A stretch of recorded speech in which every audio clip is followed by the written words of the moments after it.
Hey, what's up, everybody? It is Friday, April 1st, 2016. Thank you so much for tuning into the 404 show. I'm having a great day so far. Russ Frushtick, how you doing, bro? I goddamn hate April Fool's Day. It's pretty bad. It's bad. It's bad. Although there was a moment when I woke up this morning and I tried to prank my fiance in a very minor way. Did you pretend to leave her? Because that's kind of funny. That is pretty funny. You like pack your bags. I was like building up to doing some lame like whatever, to show her a picture on the internet that she was going to believe or something like that. But she was like really sick and I was like, oh, pump the brakes. Oh, maybe I don't go ahead and go all in. Pump the brakes. Yeah. So, There was a time in my life when I like really got a lot of enjoyment out of like, hey, what was Blizzard gonna do and their goofy stuff? There was a time. Okay. That was about 7 or 8 years ago. I thought you were gonna say before there was an internet. No. Because that's when I remember enjoying April Fools. It is a very mean-spirited holiday. It is such a dumb thing. Yeah. And the internet just makes it so much worse. We don't have to spend time worse on this because every April Fool's comes around. Yeah. And all we do is talk shit. And yeah. It's justifiable, but right. I mean, April Fools. Let's move on. And if what bothers me the most is like I feel like by now it's so out of vogue and like not cool at all. Like we're like 5 years beyond it being That's cool true. on the internet. Yes. But then when you get like one of those fake press releases from a company, it's like, we've changed our name to Snaggledick. Yeah. And you're like, what? Yeah. No, come on. I mean, it's just like people being out of touch and saying, hey, this is going to be cool. Mario's now Waluigi. Did you get that new Snaggledick Bluetooth headphone thing? Primo Love Snaggledick. Yeah, great brand. Oh, great brand. Tough to get that Twitter handle. It is. So we got a lot to talk about today. I'm gonna open the door to a part of my life that's brand new but weird and and I think you're building it up too much, but nerdy. I don't know how I feel about this, but I want to talk about it because it's something that I just got to get out there. Yeah. But first, we're going to talk about a video game that. Before you reach for the controls and you hang up on us and you just go, oh, I don't want to listen to this. These two guys are going to get nutty about this game. Let me set this up. Set it up. How do you feel about Game of Thrones? I like it a great deal. Okay. It's coming back soon, right? Yeah, it is coming back soon. How do you feel about the actor who plays Littlefinger? Peter Baelish. Wait, can I give me a good Littlefinger? Like an impersonation of him? I'm going to be like... Oh, I really can't. You see, you have to follow your sister and marry me. Okay, needs work. Let's workshop it. Well, so here's the deal. That's just from memory, right? Sure. Like I haven't seen that show in a while. Yeah, it could get so much. But you did just play Quantum Break, and he is in Quantum Break. He's in Quantum Break, but he doesn't have Littlefinger's voice. No, he tries like an American accent. Give me a thing that he says. What does he say? In what? In Thrones. What does he say? He says, "You're just as pretty as your mother once was." You're just as pretty as your mother was. Yeah, I'm not bad at it. Okay, you're working on it. I'm gonna get it. So we got him. He's in this game. Joining him is Lance Reddick, who you might know from The Wire. He is one of the coolest looking human beings alive. Super tall, skinny black guy but he's like deep voice, awesome, powerful actor. Piercing eyes, mega bald. He is. He's like one of the baldest guys. You can't be like... No, he's bicked. He's bicked. And like 5 minutes go by and he bicks again. Like there's really no question. I've never seen him with the slightest hint of hair. Yeah. So Lance Reddick's in this game. Sean Ashmore's in this game. He was Iceman in the X-Men series. He was also in Animorphs. If you watched Animorphs, what the hell is Animorphs? I don't know. It was a kid's show. I didn't watch it. It was before my time. He plays Iceman in 2 and 3. 2, 3. I think he's in Days of Future Past as well. Is he? I think he's in that like future universe. And dies or something. Yeah, I guess they all die. Yeah, they all kind of future die. Yeah. Yeah. Okay. So yeah, he is in Days. You're right. Yeah. So Sean Ashmore, it's a good cast. Game's got a good cast. Good cast. So you're setting it up. Explain to people maybe don't know what Quantum Break is. Quantum Break is a game that was made by the people that made Max Payne. They made a game called Alan Wake. You've heard of these people, yeah, right? Called Remedy is the studio, and Quantum Break is basically a time travel story. Mad scientist, builds a time machine. Things go awry. Guy gets time controlling superpowers and has to fix time. And it's like a shooting action game mixed with like a weird interactive story game, adventure game, I would say. Right. So I think obviously the biggest talking point for this game has got to be the fact that they shot 4 episodes of TV. Yeah. 4 22-minute episodes of fully live action television with all of these actors on sets. I mean, a lot of it's green screen, but on sets, and like shot it. And at the end of every act in the game takes about an hour to play through. It's like whatever normal third-person action game. You sit through a 22-minute episode of the show, and based on the decisions that you make in the game, it impacts the show. So you'll see different scenes based on your decisions. It's tough because this is now. I don't want to give them like too much credit. We both reviewed it. You reviewed it for Mashable. Yeah. I did obviously for CNET. What was your takeaway? Sure. So the big takeaway I would say is it's obviously very ambitious that they did this, but it's also very clear that no one that was involved in the making of the TV show knows how to make like really high quality television programming. I think the production value of this show falls somewhere between like early episodes of 24. Yeah. And, that might be giving it too much credit. And a Sci-Fi Channel production. It feels like kind of like, those network procedural shows that show up for 6 episodes every year and get canceled almost instantly because no one watches them. That's what this feels like. It's just like all the characters are like very surface and like blah, and the like there's like actually they clearly spent money. There's like race, car chase scenes and stuff like that. They clearly spent money and effort, but it's just like very like none of the characters are interesting. There's like this lame IT character that keeps showing up, and you're like, what am I watching? Yeah, there's many times, and like a lot of pilots, you find yourself sort of saying, hey, how can I get past this? Like, right. And for me, the first episode was the toughest to get around, but once I got beyond that, you liked it? I kind of liked it. I was at the point where I was like, you know what? I finished this act. I'm going to sit back and watch this, and I'm kind of interested to see what happens. Yeah. Again, I totally agree. All the characters, some of that's not working. Right. There's like a really pathetic love relationship. They try and evolve a little bit.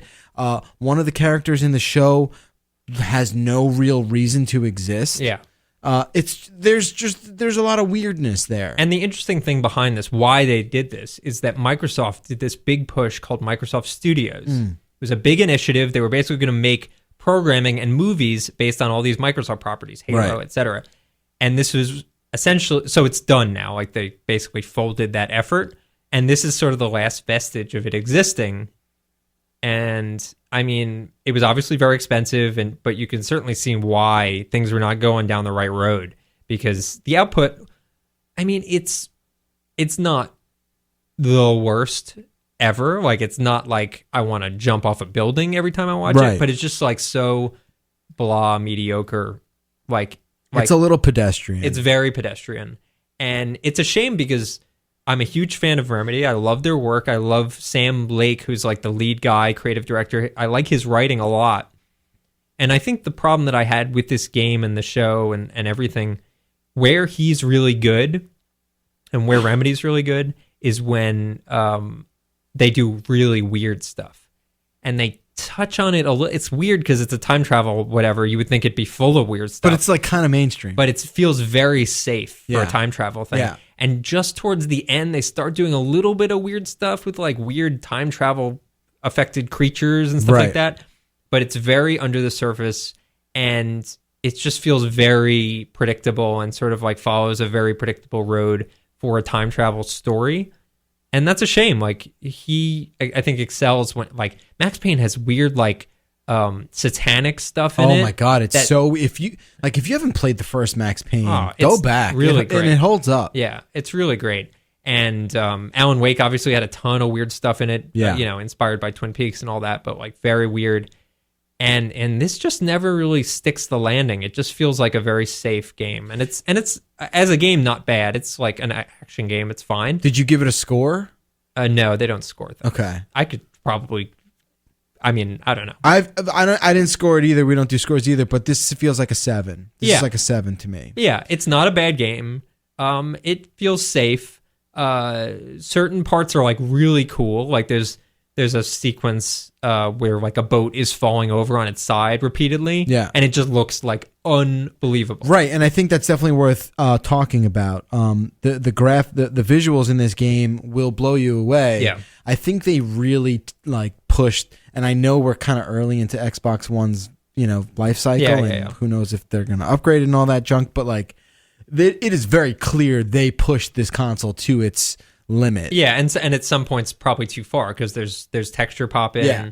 There's like blurring to get like the frames to match up. There's a lot of trickery happening to make this game look. But it does look really pretty. It does. But so like that's the whole thing. So understand that, and that's why we're talking about this. We don't really get into video games too much because we like to keep it general. But this is a unique thing. They're trying something different here, and I think that needs to be.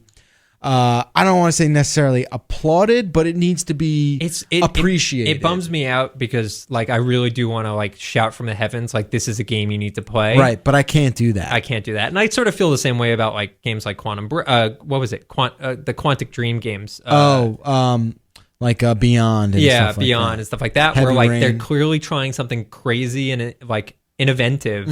And you want to applaud it, but if they don't really land the like storytelling and stuff like that, it's hard to recommend. Although there was, what was it, Until Dawn? I didn't play it, but I heard a lot of people love that game. Until Dawn is still the I think the best attempt at this. Yeah. And I don't want to say Until Dawn is doing the same thing Quantum Break is trying to do, Right. but if you were to put a category together filled of like super cinematically ambitious games, that is probably what you have in there. But and then so that's fine. Like the whole TV show thing, it's cool on the surface. It's definitely. I'm not worse for having experienced that. I'm glad I did it. Sure. Again, this is a game I was like constantly trying to fall in love with, but just couldn't make the total commitment. But then like I want to go back real quick to like how this game plays. Yeah. And I don't think this game plays all that well. I've spoken to a lot of people and they've had sort of varying opinions on it. I know people like felt like it was like a really crummy take on Max Payne. I don't think it's that bad. I just think it's like very cookie cutter. Yeah. Go in this room, clear it out. Yeah. Go in this room, clear it out. It doesn't have a lot of depth to it. Like you basically see most of like your toolbox within the first hour or two of the game. Right. And the game's not terribly long, but that's fine. But like enemy variation's really not there. No. There's like maybe 4 enemies. Yeah. I think it's tough, and I get it. Like this is a super complicated juggling act. Yeah. A lot of spinning plates. But yeah, and it's just, look, but it's also like Iceman versus Littlefinger. So you're like watching this the whole time. You're like, oh, these guys, they're really kind of into it. And when you watch the live action stuff, I feel like some of the actors, you can tell that they're like, I'm part of something important. Yeah. And then some of the others like, oh my God, Like, what am I doing? Like I'm firing my agent kind of stuff. Well, I'm sure they got a good paycheck for this. Yeah, hopefully. And in terms of work, it was probably not that much work. The one last thing I do want to mention, I talked about the fact that the storyline in the show changes based on your choices in the game. Mm-hmm. But when they give you choices in the game, more often than not, it's like one is the most brain dead choice you could pick. Right. And one is like the logical, obvious choice. Right. There's like a moment where it's like, do you take the medicine to save your life or do you die horribly? Yeah. And it's like and a weird thing about that too is like they kind of turn the tables. So you're playing as the good guy, Sean Ashmore, the whole time. But then when they give you these pivotal junction point decision-making branches, you play as Littlefinger. You play as like the bad guy. Right. So I thought that was a little weird. I thought it was fine. I thought it was interesting. Okay. It didn't bother me. And I like the way those choices play out, especially the first choice, which I think comes into play a lot more. You basically choose like, do I murder all these innocent people Right. or do I like use them as leverage to like make the city love me? And by picking one or the other, there are several scenes throughout the entire game that change. There's like a scene later on, if you pick the nice option, where like cops are like giving people coffee at a checkpoint. Yeah. And if you don't do that, like it's a much darker scene. So it's pretty interesting. Yeah, it's a great looking game. Probably the best looking Xbox One game out there. Yeah, I think that's true. But that's the kind of thing. The reviews are all over the place. Yeah, which I thought was interesting. I haven't seen like 10s. I feel like I saw a couple 9s. Oh, really? Where I was like, all right, That seems generous. all right, that's maybe a little high. But if you are interested and want to know more about it, hit us up on Twitter, and I'm happy to dive a little deeper on Quantum Break. Yeah, it's crazy. He's good at faking his American accent. Aidan Gillen. What is that his name? Pretty good. He's Irish, right? Yeah, he's Irish. So he was in The Wire, as was Lance Reddick. And he put in The Wire, he ran for mayor, I guess, and had like a very strong Baltimore accent. And those accents are much easier, I think, for non-English speakers to pull off because you can really sort of camouflage your original accent in like heavy, like if you're doing a Boston accent, it's like ka. It's easy. Yeah, it's easier. Yeah. But here he's just doing just like a non-regional accent. And I mean, maybe it's because I know, but I can kind of tell. You can hear it. Where I always notice it with non-English American accents is the word everything. If you hear people that are doing an American accent and they say everything, they'll say something like everything. It's weird and it's very consistent. Keep an ear out for it. But I always, certain words just like, and I guess you can't stop. You can't be like, nope, sorry, Dr. House. That's not how we say it here in America. You're just going to have to go back to a couple months of training. We're going to have to get this to fit you perfectly. Okay, let's get back to some other news of the week. Last night, Elon Musk and all of his, what would you call him? Like, is he a luminary? In all of his luminary glory? It's funny because the Littlefinger character feels like very much like Elon Musk. He does, like an evil Elon Musk. Right. But that's the point. I went back for you and took your... Yeah, go. He could be evil. Like Elon Musk could very easily be evil. And we need him. But we need him. But that's the whole point. It's like he might flip switch and like decide like, well, sorry, a third of the world needs to get smallpox now. And that's the only way we're going to survive. I feel like if he came out one day and was like, look, I'm changing the oxygen. And everyone's like, what do you mean? He's like, I'm just doing it. You're not going to be able to stop me. Right. I'm changing It's going to be the 03 oxygen. now. Yeah, it's over. I'm adding one more molecule of that's what's happening. That's Live it up. It's going to be great. Unfortunately, half of the world will die. But you know what? The rest of them will really rock. Right? This is the omelet I'm making. Eggs breaking is necessary. But yeah, that's pretty cool. He comes out last night and debuts the Tesla Model 3. Did you hear about the naming convention for the 3 models of Tesla? Am I going to be happy about that? I think it's funny. Okay, go on. So, do you know what the 3 models are? It's the Model S. Yep. The Model X. Right.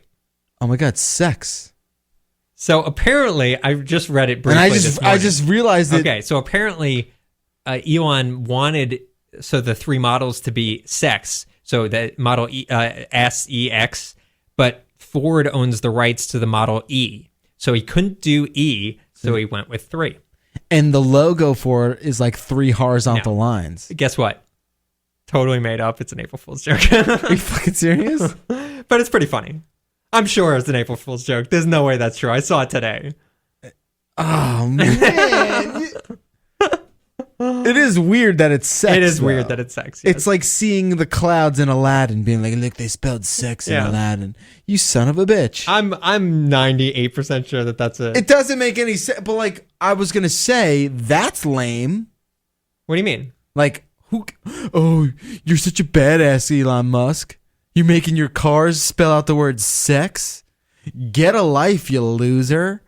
No one that brilliant would care about something as petty and trivial as spelling out sex with the name of his models. Okay, so maybe I was wrong. It's real. It's still weird. This is a quote. Real or fake, it's very silly. This is a quote from... we can't believe anything today. This is from June 3rd, 2014. And this is when Ford basically stopped them from using the Model E. And Musk said, I was like, okay, Ford is killing sex. So there you go. Apparently he did want that. I don't know how I feel about all that. It's hard to believe anything today. I feel bamboozled. I guess we need to believe that. I feel like we don't. You believe what you want. Like I said, and I still maintain this. Yeah. Like, who is this guy to do that? That is so lame. It's pretty lame. It's not like some cool word. It's just Sex. the word sex. What are you in 4th grade? Is that what it said in the card? It just said sex in Lion King? I think it was Lion King. They're all Where fake. the dust. No, the boner is real. The boner is not Yes, real. it is. It's real. What movie is that? In Little Mermaid, the priest has a boner. The priest doesn't have a boner. Why would they do that? Because animators are bored and they could sneak it in, and now the animator with his nerd friends are like, check out the boner I put in that kid's movie. And everyone's like, oh, there's a bunch of dildos on the cover of that movie too. That's like saying that the dick in Teen Wolf is not real, when it obviously is. The dick? Teen Wolf 2. Teen Wolf 1, actually. At the end of Teen Wolf 1, there's just a dick. they win the basketball game, and everyone stands up to cheer, and someone in the crowd has his pants fully open, and there's a straight up dick. Now, recent releases of the movie do not have this, but the internet, thankfully, has not forgotten. I feel like that's cut from the same idea of like, oh, there's a small person in Wizard of Oz who hangs himself. But this, you can see the dick, so that's where it's different. Because that Wizard of Oz thing is not real. That is not real, you're right. It's like a sandbag. Right. Man, That's not nice to compare sandbags to little people, though. I didn't say that. The person's way out of frame. Yeah. Way out of in the background. Yeah. Oh man. I'm excited about this car, though. Right, back to the freaking car. You freaking sabotaged this whole train of thought. Right, Model 3. Yeah. $35,000. Crazy cheap. How is it so cheap? They got to be eating shit on every purchase, right? Well, you don't need to build an engine. That's got to be pretty cheap. So then why is the Model S not There's in like my driveway? Neon lights and stuff. Oh, that's what it is. Those halogen lights really put us over the top. Very expensive. This thing, and not only that, it's a sexy looking car. It's very cool looking. It looks, I don't know. It's just a dope car. It looks really good. Yeah. They're saying they're going to get 215 miles on a charge. It looks like an RS8, I guess. An RS8? Yeah. What the hell's that? It's a car. It's kind of Okay. It's just a good looking car. It's got an unbelievable sort of ceiling. Look at the ceiling in this car. Describe that ceiling. Is it all one open? piece of curved glass? I don't know. Is it basically like a giant moonroof? That it appears to be a giant moonroof that extends from like the trunk to the windshield. Like it's all one piece of glass. Is there an inside the car picture? It looks like that. I don't believe it actually is that. Oh, gotcha. Yeah, But, that'd be amazing. I mean, it's a beautiful car. And these cars are very safe to drive, apparently, because of all that extra space. There's like, I guess, more protection. Mm-hmm. And I know it constantly wins. Yeah, right. I know it constantly wins all the safety test, regulation ratings. Yeah, it's pretty crazy. So I guess the question is, can they keep up with demand? Because right now they have 150,000 pre-orders. 150,000 pre-orders, which it's also think about that. Right. That is so many cars. It's a lot of cars, and it's also weird to think about like, oh, I need a car, but I can wait until next year to have it. Well, think about it. I guess if you have a lease, you only have to put $1,000 down. Sure, okay, that's which true. is still $1,000 down. Which this car's not going to be coming out until late next year. So if you have a lease that's running out around that time, maybe it makes sense. Yeah, man, yeah, I would buy that in a heartbeat. I think I would. You should buy it. Should I go buy this car? Yeah, buy that car. If I buy this car now, I ain't getting it till 2018. Oh, that's true. Right? Yeah, probably. I'm 150,000 pre-order. I'm 150,001. What do you drive now? I have a Subaru Forester. Okay. You've been in that car. I have. Yeah. So it's a nice car. You would lose probably. Well, I was going to say you'd lose the trunk space, but this actually has probably more storage. It's got trunk in the front. Trunk in the front and the back. Junk in the front and the back. I don't know if I would get this because I kind of fell in love with like the whole SUV thing a little bit. Oh, really? And if I'm gonna get another car, I would want like a fun car. This seems like it'd be fun. I don't know if this. Yeah, maybe it's very practical. It's maybe it's a little too practical. They were saying I'm looking towards more. Would you have a problem with the range? It's 215. 15. Yeah, I don't think that's. I mean, it's significantly less than a tank of gas. Yeah. It's probably like 100 miles, give or take. Guess because I've never recharged a battery, I don't know, like how long does it take? I know they have like super fast. It's all good, man. They'll just redo the firmware, right? And you'll get 100 more miles crazy. out of it. I'm super stoked about it. And look, like, you know, call us fanboys, call us whatever you want. We're just excited that like this is a thing that's really happening. It's super. This will be the entry level to affordable, you know, fully electric cars. Yes. Now, I know you're going to be like, well, what about the Chevy Bolt and the other Right. cars out there? Okay, fine. I mean, look, Tesla's got a really good brand right now. Like, I can't see someone putting these two cars side by side, Yeah. similarly priced, and being like, I'm going to go with the Honda. I want the Bolt. You want the badass Tesla. Yeah, it's amazing. And it's got the software running behind it, crazy awesome software, and it looks cool. Man, yeah, I want that car. I would get it in black. Yeah. Give me in black, baby. I want just like black, but like a yellow lightning bolt on the side to indicate that it's an electric car. To indicate, because electricity is yellow. Right. As we all know. As we all know, of course. Or maybe I get this charcoal color that they got here. Yeah. It's hot. Yeah, I don't know. Like, it's interesting because I feel like, oh man, that charcoal is sexy. Look at that, dude. That is a good looking car. Yeah. And I love the wheels too. They got these like all blacked out wheels. That's the car for me right there. Have they figured out the equivalent of like, so, okay, you've got an electric car, but that's not like emission zero because you're charging it up and the power coming from the outlet has to come from somewhere and it comes from a power plant. And that power plant has runoff, yeah. Runoff. Carbon. So have they figured out like how much carbon you're releasing based on like a single charge of your car? Well, I'm sure someone's done it. Yeah. I'm sure Elon Musk has talked about it. Sure. But like, you understand, I mean, I don't have to explain this to you. What? Where like, but your combustible engine car is puking carbon dioxide out into the atmosphere. Right, but so is the power plant. It is. Right. But I don't think it's the same level of pollution. Right. I would think not. Yeah, you would think. I would think like someone would have done the story, been like, oh no, Teslas are so bad. Like they're actually pouring oil into the ocean. I guess you also have the benefit. Is it carbon monoxide or dioxide? It's carbon monoxide. Yeah, I guess that's what, yeah. It's carbon monoxide. Yeah, sure. It's yes, monoxide, right.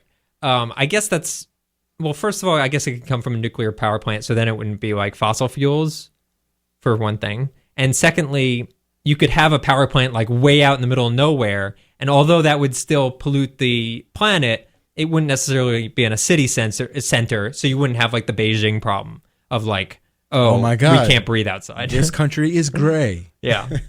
Yeah. So it's interesting. I definitely want one if I drove around.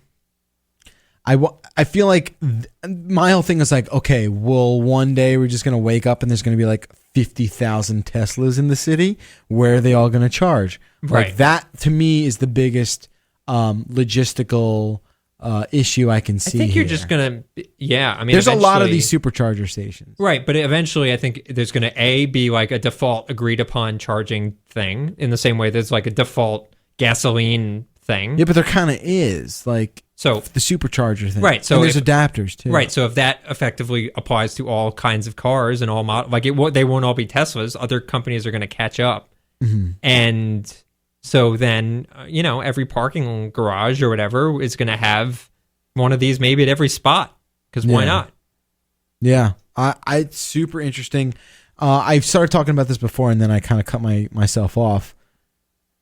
I feel like, my dad's like a big car guy. He's super into cars. And, I think he understands like how badass that Model S Tesla is. Yeah. Is that the most high end one? Well, there's only three. There's the SUV, the S, and this. The SUV is the X. Oh, got it. Okay. And it all spells sex. It does. On purpose. Yeah.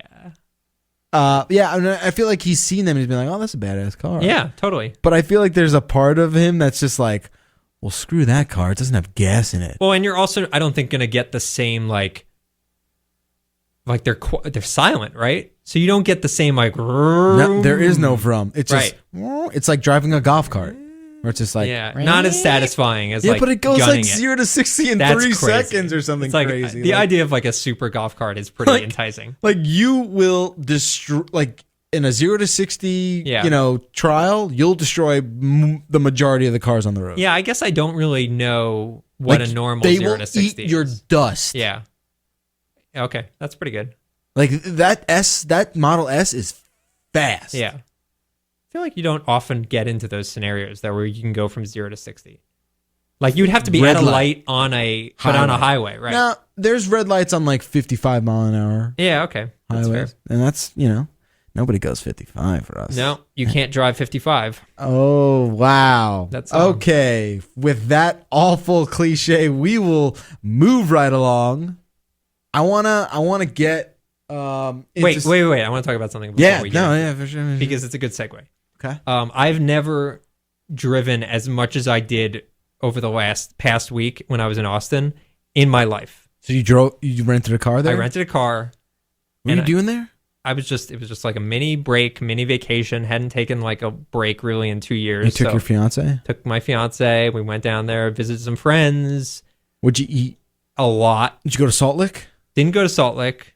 We did bring a barbecue back. Austin's a great city. Why is that not in my belly right now? Because it's bad now. Mm-hmm. It's real bad. It's 2 weeks old. I don't think we want it. Mm-hmm. Austin's a great city. I've never been. Yeah, it's the most acceptable Texas. Yes, accurate. It's just like I said that when I was there for a bachelor party, and I almost got in trouble. I was like drunk one night, and I kept going up to everybody in this town and being like, "This is the most acceptable Texas."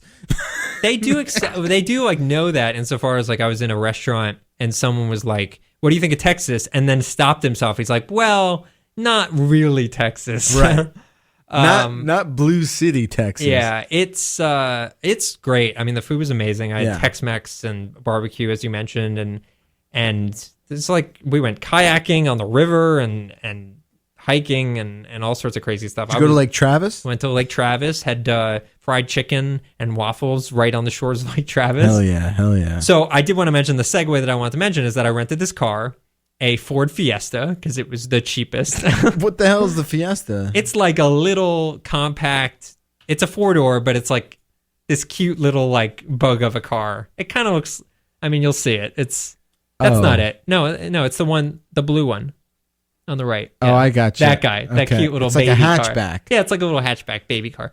And okay. Well, but I essentially was like, so what is the cheapest? Because I don't care. When you drove it, was it just farting out bubbles? Yeah, basically. I was like, there's a little rainbow coming out of the back. Yeah, okay. But I hadn't driven because I grew up in Westchester and I drove up there. But again, I was just like driving to school and stuff like that.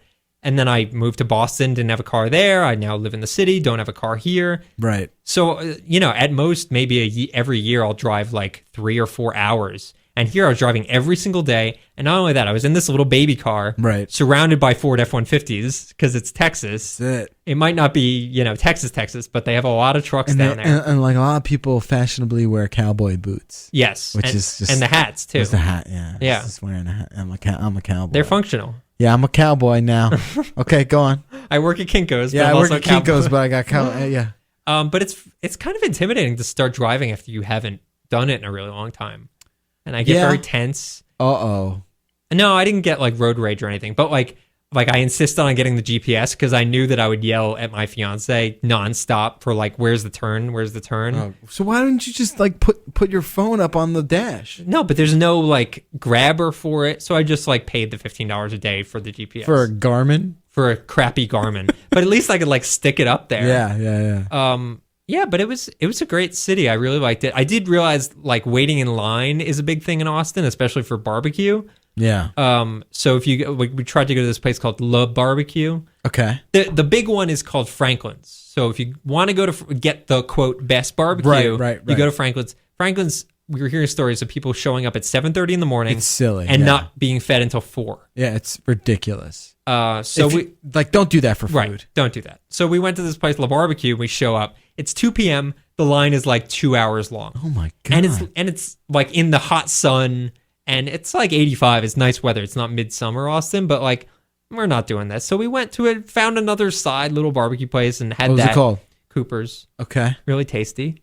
And it's my rule of thumb is like I'm not gonna wait that long for anything. Like I'm sorry, doesn't matter, not worth it. It just doesn't. To me, it's just like that doesn't make sense. Right. After a while, I think it's a point of pride thing.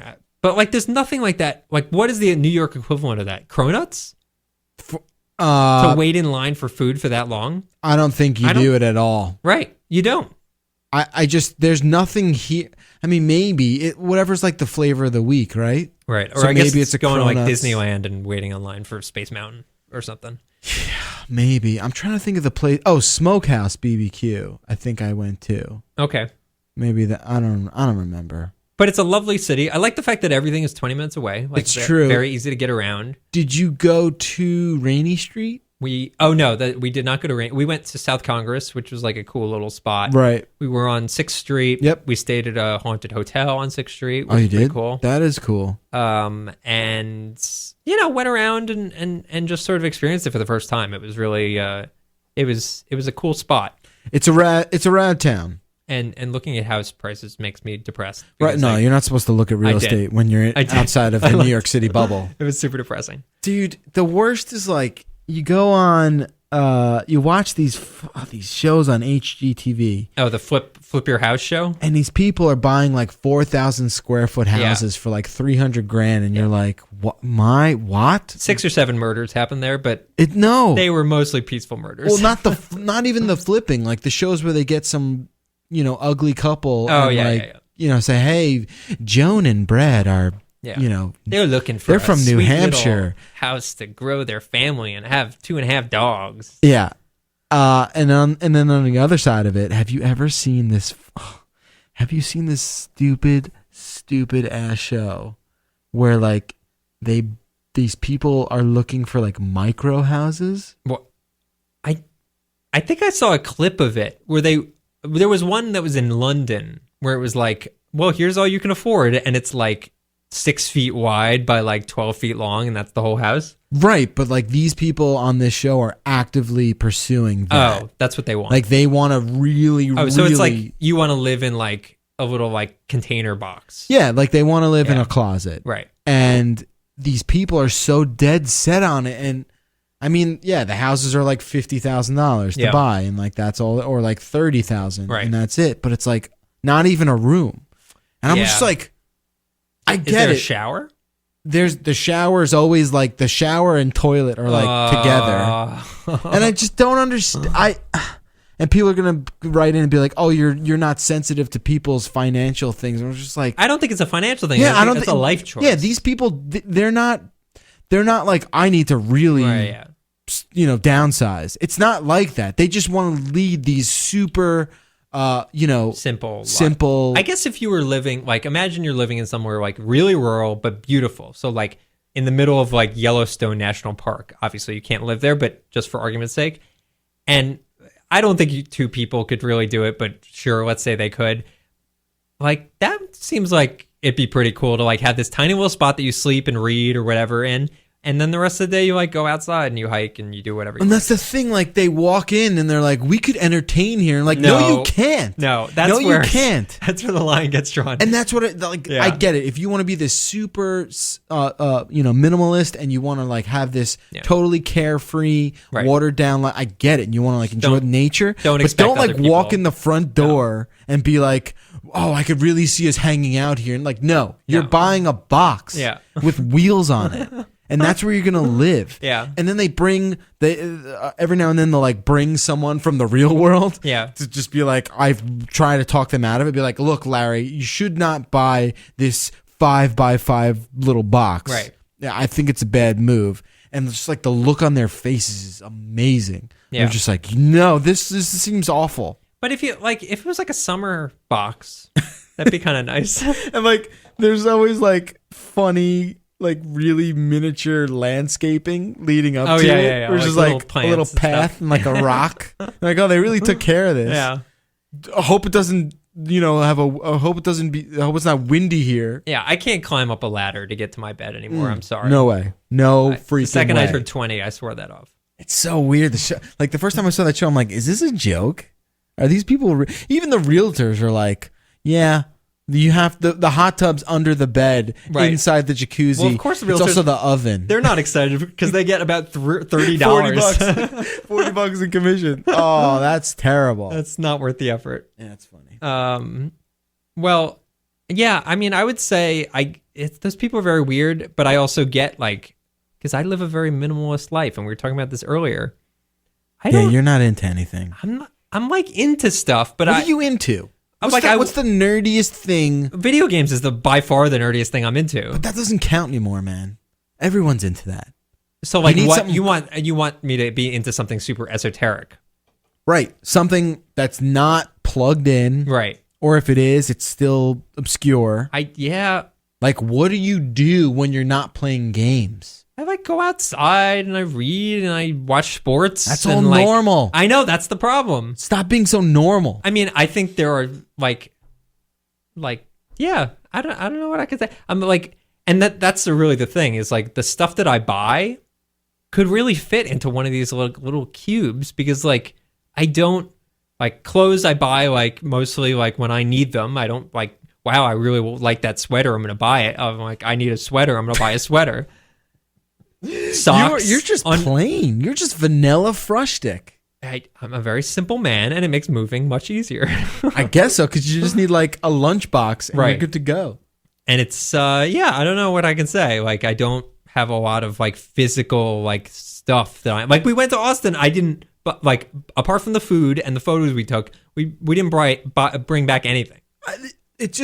I don't know. Like, if I didn't have things to keep me busy and be not in love with, but like just to dabble in and just experiment with. Like, I love things. I love like products that like weird things that people make. I love like toys. Yeah. I love like weird gadgetry. And sometimes I'll see stuff that I love that's like that, and like occasionally I'll buy it, but I have like on my desk I have like a bomb from Mario. Okay. Just sitting on my desk, and that's like it.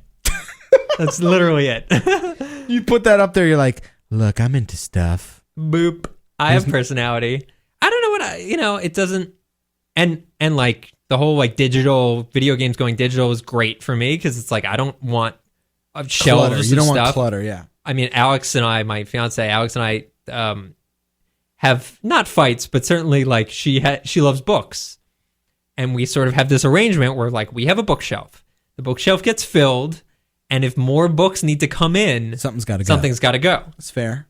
And so like, and I don't mock her love of books. Like, we went into a few bookstores in Austin, and she loves like looking at them and stuff like that.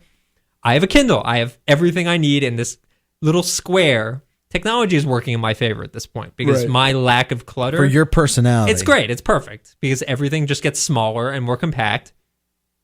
And I like, for like emotional stuff, pictures are great. Like that checks the box of like, oh, I remember when I went to Austin, I'll look at photos. I don't need.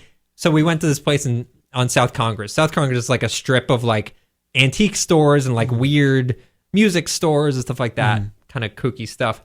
And we went to one store called Uncommon Objects, which is a very like famous weird antique store.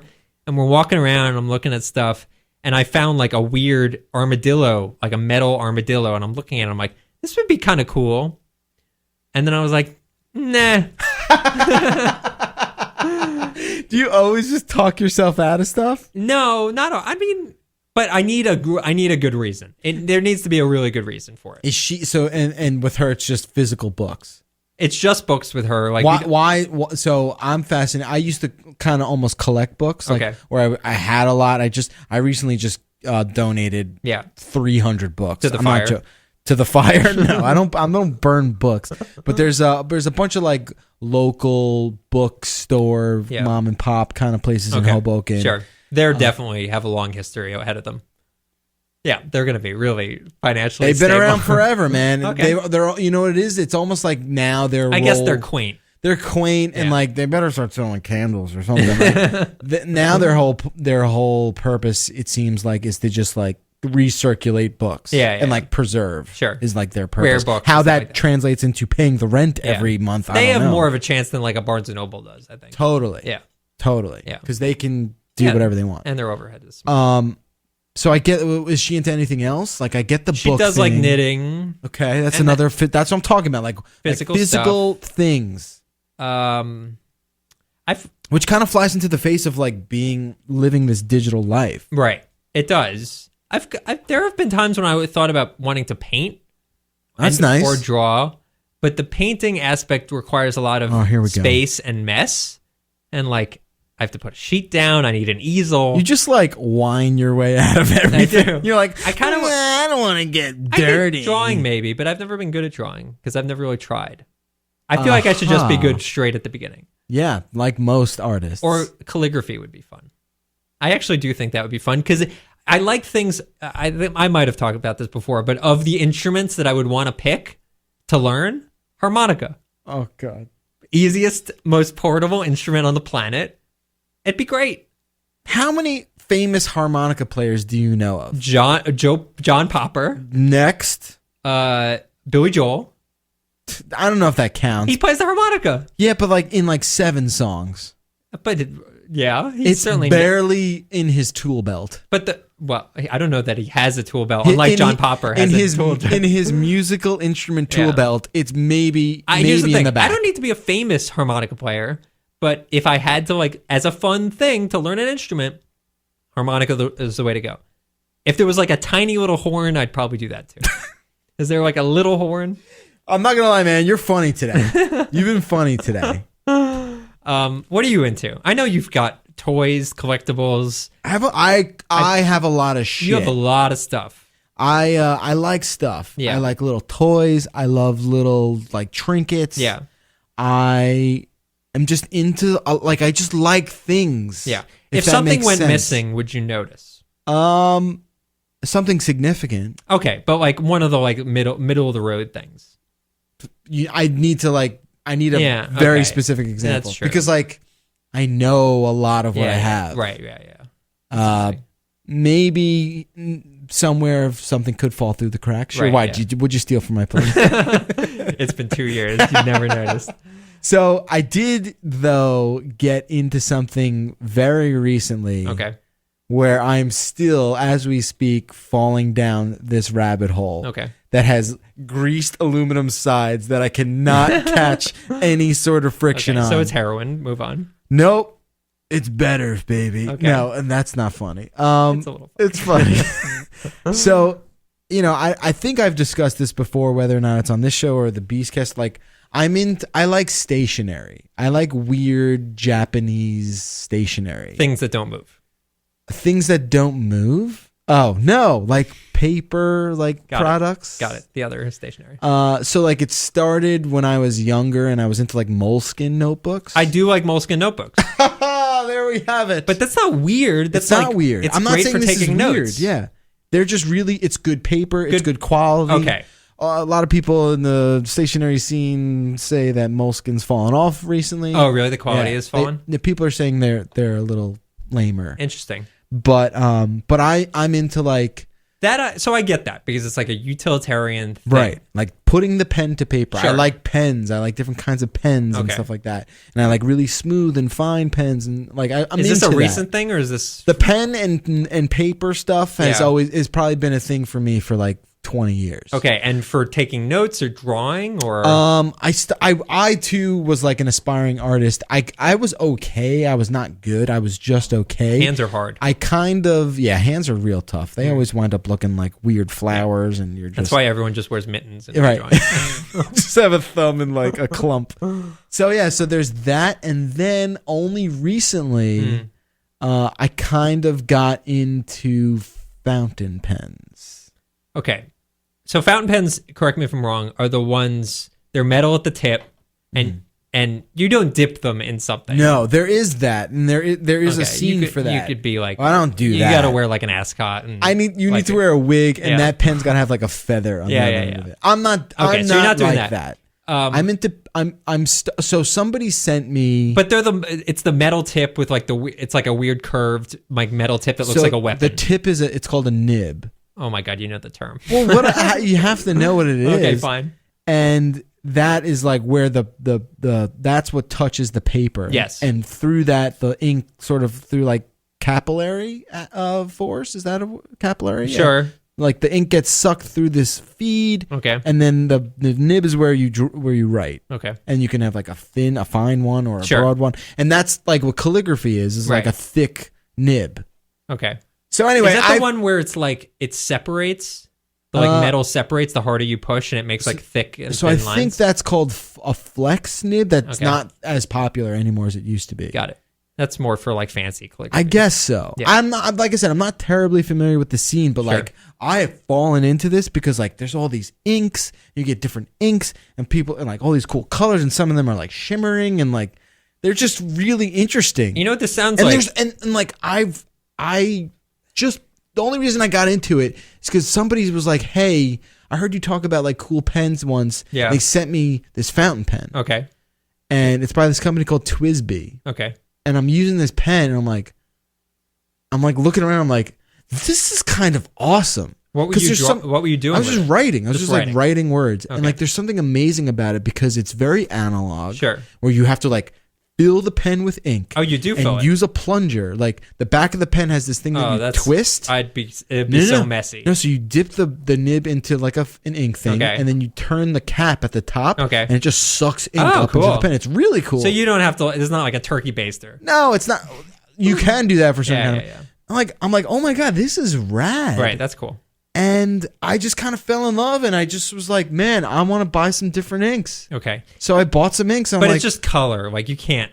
Right. You're not buying ink for like the texture or whatever. I don't know. Like again, I'm surface level. I'm sure someone out there is like, this is the smoothest, this is the roughest kind of thing. But like, I still, the second you like write that word into Google, it's like, you want to get down with this crew, word do you... like fountain pen into Google. Yeah. Then you find the pen podcast. I'm doing it. Is there a pen podcast? Yeah. There's a pen podcast called The Pen Addict, and they're like really popular. It's not the Pen 15 Club.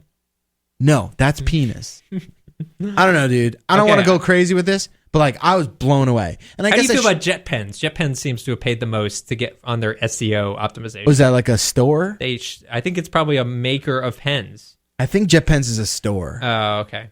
The Amazon of pens. But again, it's like a lot of it is this like Japanese kind of culture thing, coming in. And for me, that's like, I kind of like that because I like their stationery. So I'm looking at Jet Pens. Okay, which is a store. Not currently a sponsor of the 404. No, but maybe one day. So we have the Pilot Metropolitan Fountain Pen, which is $14.50. Okay. And we have the Pilot Vanishing Point Fountain Pen, which is $127. What happens between those two pens? That's a great question. Vanishing Point? I don't know. Let me see it. That's okay. Oh, I know. Because the nib disappears. It's like a clickable fountain pen. Why does the like clicking? this, but why does the clicking technology cost $115? I mean, look at those reviews, man. It's got like 5 stars. People are buying it. They're liking it. They're liking that action. Is it that complex? Maybe. Like, I don't know. I'm just saying, if you're out there and you're listening to this and you're like, no, I get it, Jeff. Fountain pens are cool. They're cool. I mean, they're really, really cool. Whenever I have a good pen at a restaurant that I'm signing a check with, I steal that pen. You steal that shit? You kidding? Always. So that I do get that aspect of it. So at this point, how much have you invested in your pen? Oh, not a lot. Not a lot. But like, is there like? But like, I went on Twitter, right? Okay. And I was like, I like pens. Yeah. And like 40 people followed me. Wow. And we're like, hey, pen people. Yeah, pen people. And then like the guy who does this Pen Addict. Yeah. This guy, the hell's his name? Brad, I think his name is. Sure. I'm like listening to. I like tuned into one of his podcasts. To the podcast. I didn't listen to the whole thing. Okay. But I like tuned in. I was like, what is this about? Sure. Is like there are people listening to this. And is there like regular pen news? Yeah. Like what? There's new ones and they review them. And look, again. Have there been advances in pen technology? Apparently not. If this is like a 200-year-old technology where they're just like, but like for me, it's just like, I have the kind of personality that falls for stuff hard, and I've fallen for this. Yeah. Well, this is a cheap activity, at least. There could be a worse addiction. Yeah. I would think, like a drug. Sure.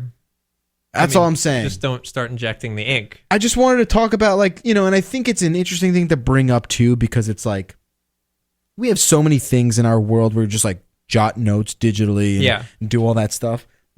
But for the last 10 years, I carry a little notebook in my jacket. Yeah. Like I do that. Yeah. And for me, that's easier than like Totally. grabbing my phone, Yeah. opening the Notepad app, writing stuff, Yeah. and then autocorrecting, and then doing all that shit. And by the time I'm done, I'm like, oh, I forgot my thought. You also, if you're covering an event, taking notes is like on a phone is like not viable for a couple reasons. One, it looks like you're texting and not paying attention. Right. And do it on a laptop's a little easier. a little easier on a laptop. But yeah, on a notepad, if you're like walking around and like interviewing people, that's the way to do it. Definitely. And it makes you feel like I wear my press hat with the little like card in it that says press. Press, yeah. And people know I'm in the press, obviously. It's cool, man. I don't know. Do you think any less of me? I think it's rad. I just think it's cool. I like wish pens are cool. A part of me does wish that I had that equivalent. Why don't you go buy one? You want to go buy No, one? I'm not going to get into pens. That's your thing now. I don't own it. It's not my I don't have only anything my to thing. write, like physically. I don't know why I like it so much. And I would also say like I've used pens that I got a lot of enjoyment out of that were like simple ballpoint pens that just feel really good, and that's fine for me. Like I don't need to go deeper than that. Right. But sometimes it's like, oh, well, you've never had the pleasure. How long does like if you fill it up, how long can you write before you have to fill it It up? depends on the capacity of the pen. But the one you have, The one I have is probably a month. you can use it for a month and not have to fill it I up. guess. I don't know if I know the right answer to that. Because I was expecting, But there's like maintenance. Like you got to like clean it. oh f that. Yeah, I know. It's like a gun. And that's why I'm like, so I can already tell like, this check hobby it out. will be temporary. You're basically gonna go for as long as you can without maintenance, and then you'll be like, I'm done. And with then this. I'll like break the pen by accident. Yeah. Just be like, No, okay, moving on. next thing. Yeah, but I don't really have. I mean, like I go to like but I don't have like a weird esoteric. I honestly do. The extent that I play video games is probably esoteric enough. I know, but that's me too, man. Yeah. I mean, And I get into like there are I would say weird video games like Fire Emblem's no longer weird. There was a time when it was like a weird series that I was into, and now it's selling like 1 million copies in a month, which is pretty crazy. it's really good. So like I guess there are like instances that I'm like really into certain specific types of game, but yeah, I don't know. I wish I had some like weird physical thing of like cooking or like I can make Moroccan food would be like a cool thing to say, but all I can make is like toaster waffles and pasta. The food things, I get that too. Like people are super into that. The food, But I'm curious if you are into anything off the beaten path of tech. I want to hear about it and convince me. Get me into something that I'm not into right now. Yeah, I want you to take something up. Yeah, or at least like for me, it's like, you know what? Maybe I won't be like the greatest, fountain pen calligrapher guy ever, but like I want to experience it, and I want to like, I like things that are tangible. You know what I mean? Like maybe I should start building ships and bottles. That's a thing, man. If you want to do that, does it have to be a ship? Is it always ships? Wouldn't it be cool if someone built like a smaller bottle like inside mechs in a bottle? Oh. Like no one's ever like no one's ever been like, I'm gonna build the Pacific Rim dude inside a bottle. No, it's always got to be a ship. I went into a what are they called? It's like glass and there's like ferns and stuff inside of it. It's like a glass container. I don't. Oh, I know what you're talking about. You know what I'm talking about? Yeah. I went into one of those stores in Brooklyn. There's like exclusively just sells those things. Right. Terrarium. They're called Terrarium, yes. And there's no animals or anything like that. It's just like little like green ferns and stuff like that. And I went to it's the like store. plants that like need like barely any water. Right. Yeah. You seal it and it's like done. And I went to the store and they had like in each of them was like a little diorama where it'd be like little dinosaurs like moving together, or like that. they had a Walking Dead one. I love that. And I like See, it I did appeal to me. Yeah. And also because like it's very contained, because I don't like a lot of clutter. So like the second you're done with it, it's like there's your bottle, it goes here, and it's done. And it's done. You don't have to like no maintenance, nothing like that. It's not like Lego where it's like. Also, the Lego thing, while I get it satisfying, just building by the book seems boring to me. I will say this as much, and I know I just finished talking about how I'm currently really into fountain pens. Yeah. I don't get Lego. I get it. There is a weird, like, it's the same satisfaction you get from building IKEA furniture. Same idea. I don't find any satisfaction. No? I just want to get it done with. It's pretty cool. Someone sent us the Ecto one or whatever it was, or the DeLorean. I'm like, yeah, that's really cool. Sure, with square wheels. But it's just like Lego. Yeah, I don't know what it is, and I think Lego has found a lot of newfound success. They really never went away, but like the whole 8-bit thing. Well, and also with plays brand, they're like so tied in with brands. It's definitely. like crazy. And I'm not taking anything. I don't know if I totally was ever a Lego person. I understand the satisfaction out of it, but I don't feel like I'd get a lot of satisfaction. It's like, oh, I followed the instructions exactly. Yeah. And the end result was the picture on the box. Right. Like it's putting a puzzle together, and that doesn't really satisfy me either. Yeah, jigsaw puzzle people kind of creep me out too. Yeah, enough already, jigsaw puzzle people. Right? Like Plus I get 3D it. should have been I the get end of it. it. Oh, thanks for letting me into your house. What's that? The table in the dining room. Oh. Been working on that Can't have 35,000 dinner, huh? yeah, 35,000 piece puzzle. I've been working on cooking that for 18 months, haven't you? Oh, I hope that picture of Yankee Stadium really comes together. I really do. Literally.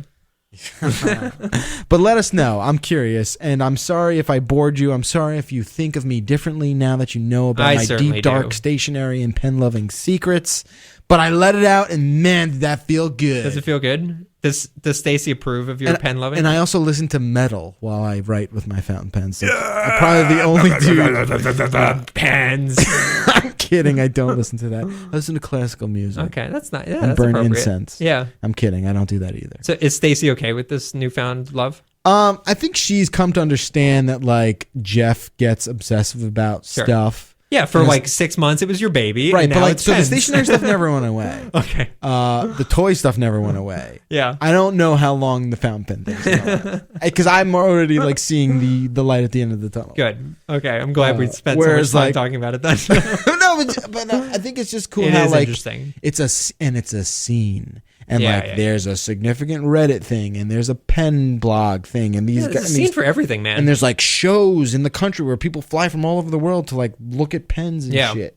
It's I don't pretty know. crazy. You know, I feel like you say that about like comic books to some people and they give you the same Yeah, and reaction. comic books are done in terms of being like esoteric. But pens are definitely still in that category. Like, Yeah, they're still there. Yeah. Thanks so much for tuning in today. We're back next week with a brand new show.